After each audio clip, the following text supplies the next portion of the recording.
So, last night I talked about an idea I had for a Ghost in the Shell Terminator crossover. Well, funny story! Funny story. The moment I finished that one, that idea, another idea kind of came to mind. Yeah, it's funny how my mind works. Like, literally, not even, 30 minutes after I'd finished that video, I was like, there's another way you could do this. There is another way you could do this kind of story and still keep the time travel stuff and the alternate timelines and what have you. So, in this story,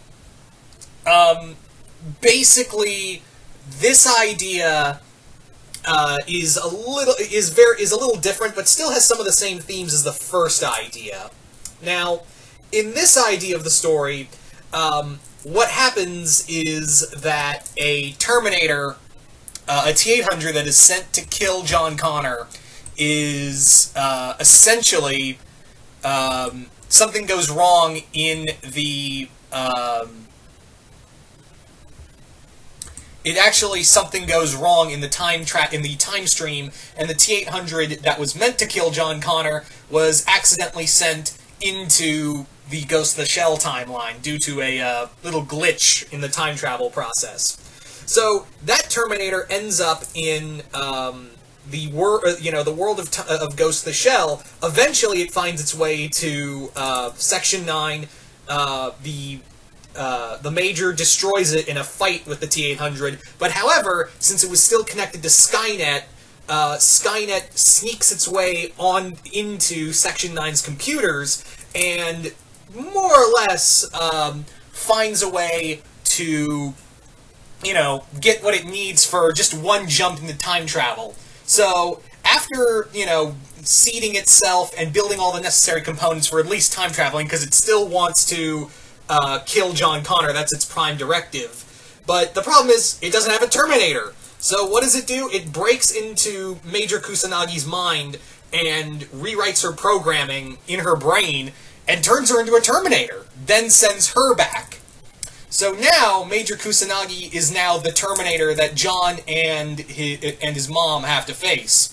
Now, yes, there is actually the idea I had is that in this timeline, in this universe, there is a Arnie T-800 that's protecting him. In fact, this is kind of a different take on Judgment Day. This is like a little different of a different take of Judgment Day, where in here it was supposed to be the T-1000, a T-1000 that was supposed to be sent.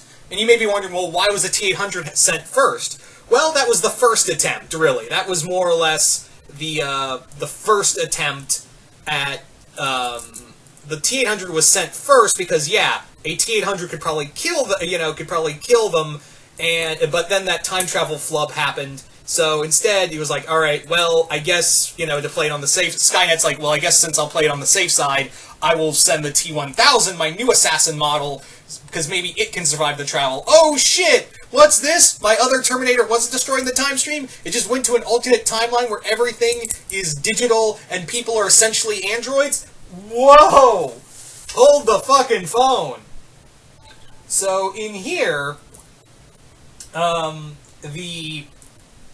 instead of sending the T-1000, in this story, the Major Kusanagi is sent instead of the T-1000, and in this story,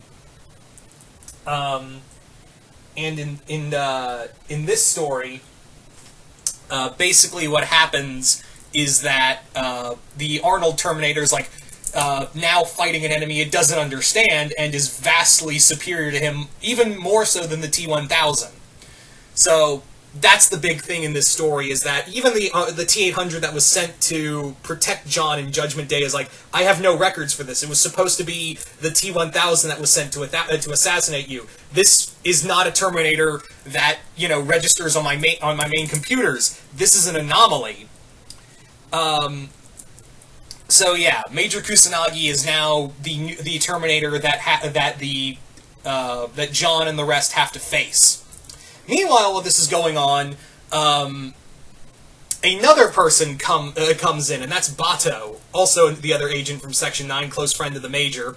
So in here, Bato travels into the other timeline thanks to finding the technology that that Skynet used to not only take over Kusanagi, but also, build the machine to go back and kill John Connor. So Bato travels back then and more or less tells him, hey, this Skynet thing showed up and fucked up my friend's processors and is now trying to kill you, and also Skynet's kind of spreading through my timeline like a plague, because Skynet just didn't go away. It found a new home. It found somewhere where it could essentially grow and breed without the fear of John Connor over its shoulder, or the resistance. Everyone, there's no meat, there's very little people who are inorganic, so there's a very little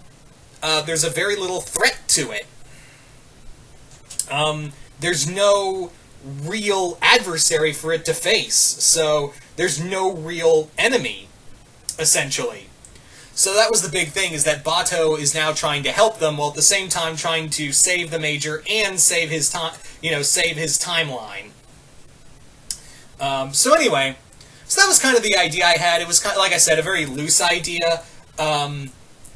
Nothing major, I guess you could say. That was a bad joke. I apologize.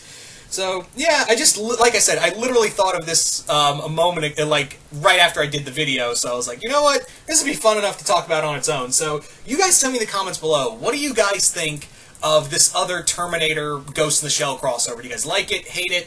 And how would you go about doing one? Just comment below, let me know, and once again, hope you all enjoyed this, and I'm out.